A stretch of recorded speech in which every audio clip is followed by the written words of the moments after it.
السلام علیکم، welcome back to direct impact. اگر آپ نے ابھی تک اس چینل کو سبسکرائب نہیں کیا تو جلدی سے چینل کو سبسکرائب کر لیجئے، بیل آئیکن دبا لیجئے تاکہ آنے والی لیٹسٹ اپڈیٹس اور تمام ڈرامہ ریویوز سب سے پہلے آپ لوگوں تک پہنچ سکے۔ ڈرامہ سیریل سمجھوتا، آج کے ایپیسوڈ میں ہم نے دیکھا کہ جاوید صاحب جو ہیں ان کو اٹینڈنٹ والی بات کا بہت غصہ ہے اور وہ سمجھ رہے ہیں کہ ان کے بچے جو ہیں ان کو بوجھ سمجھ رہے ہیں، ان کی بہوئیں ان پہ توجہ نہیں دے رہی اور گھر میں مختلف ڈرامے کریٹ کرنے کی کوشش کر رہی ہیں،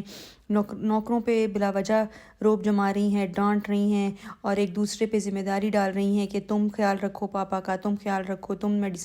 میڈیسن دو، اور ان سب چیزوں سے دل برداشتہ ہو کے وہ کہیں چلے جاتے ہیں۔ یہاں پہ دکھاتے ہیں کہ آفس میں میٹنگ کے دوران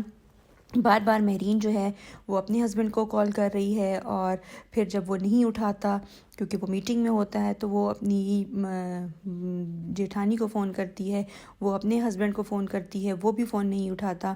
تو پھر دوبارہ مہرین جو ہے وہ اپنی جیٹھانی کو کال کر کے بتاتی ہے کہ وہ میرا فون نہیں اٹھا رہا، تم اس کو کال کرو۔ تو وہ جب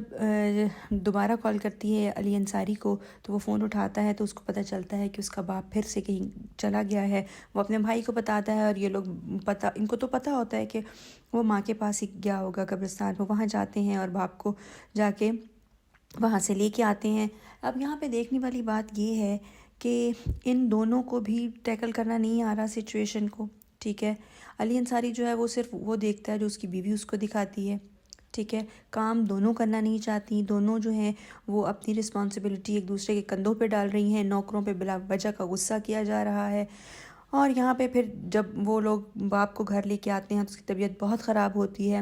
ڈاکٹر کہتا ہے کہ ڈپریشن میں جا رہے ہیں، خیال رکھیں، اکیلا نہ چھوڑیں۔ تب علی انصاری کو احساس ہوتا ہے کہ ہمارا باپ ہماری ماں کے جانے کے بعد بہت اکیلا ہو گیا اور یہ ساری تکلیفیں ہمیں برداشت کرنی پڑی۔ مین وائل مہرین اٹھ جاتی ہے اور جب بستر پہ علی انصاری کو دیکھتی ہے کہ وہ نہیں ہے تو اس کو آوازیں دیتی ہے، ڈھونڈتی ہوئی باپ کے کمرے تک آتی ہے اور پھر اس کو غصے میں اشارتاً کہتی ہے کہ وہ یہاں پہ بیٹھا کیا کر رہا ہے، وہ یہاں سے فوراً واپس آئے، اور وہ فوراً بیوی کے پیچھے چل پڑتا ہے۔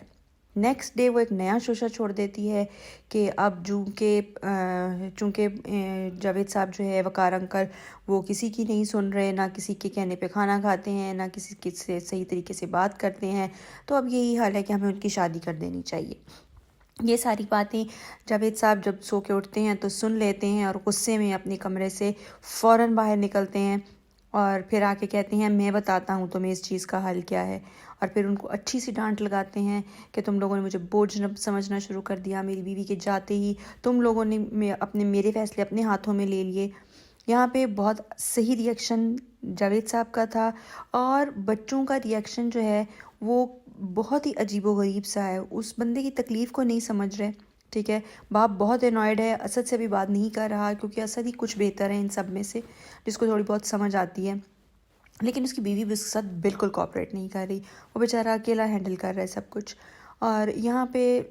شانزے جو ہے وہ آ کے اپنی بھابھی کو پھر کہتی ہے کہ آپ کس طرح میری باپ کے بارے میں ایسے سوچ سکتی ہیں، آپ نے کتنا ان کو امبیرس فیل کرایا ہے، اس عمر میں آپ ان کی شادی کا سوچ رہی ہیں، اپنے باپ کے بارے میں سوچ لیں ایسے۔ تو وہ پھر اس کے سر کے بالوں کو آتی ہے، اوپر سے علی انصاری آ جاتا ہے اور کہتا ہے کہ گھر کی ٹینشن اتنی زیادہ ہے اور تم لوگوں کو لڑائیوں کی پڑی ہوئی ہے، پلیز مت کرو یہ سب کچھ، لیکن دونوں میں سے کسی کو بھی غلط نہیں کہتا۔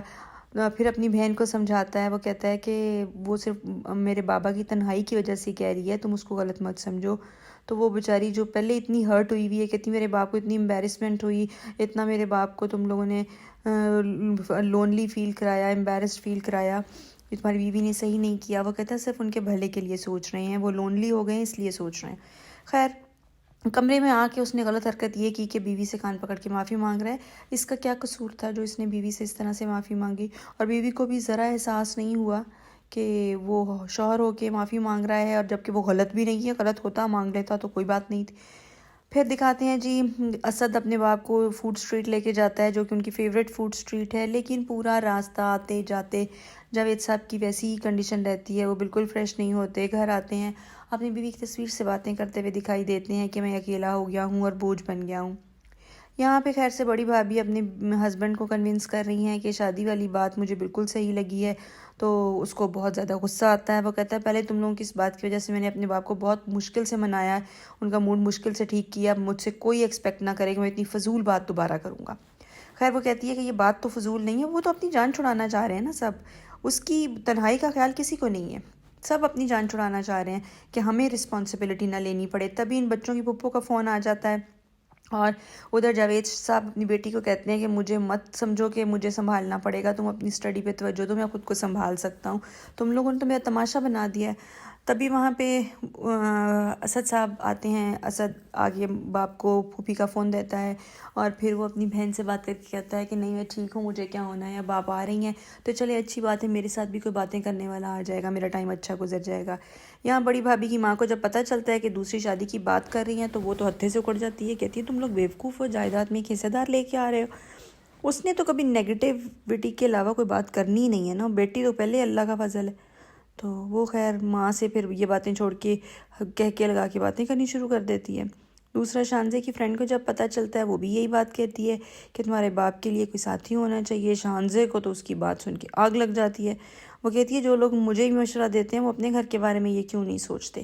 وہ کہتی ہے میری ماں زندہ ہے، تمہاری ماں نہیں ہے۔ کہتی میری ماں نہیں ہے تو اس کا مطلب مجھے میرے باپ کو سزا دی جائے اس چیز کی۔ خیر دکھاتے ہیں کہ علی انصاری کو بزنس کی ایک ڈیل جو ہے، جو کہ لاس میں ڈیل کر لی ہے اسد نے، وہ اس کو کہہ رہا ہے کہ تم نے تو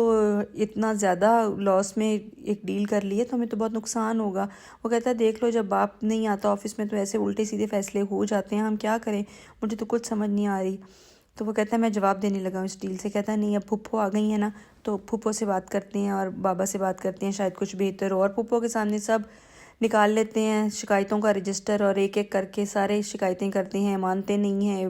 کمرے میں بیٹھے رہتے ہیں، ڈپریشن کا شکار ہو گیا ہے، یہ ہے وہ ہے۔ تو وہ سمجھانا شروع کر دیتی ہیں پھپھو، تو وہ بہت اسٹریٹ فارورڈلی کہتے ہیں کہ ہاں جی مجھ سے کوئی اس طرح کی امید نہ رکھے،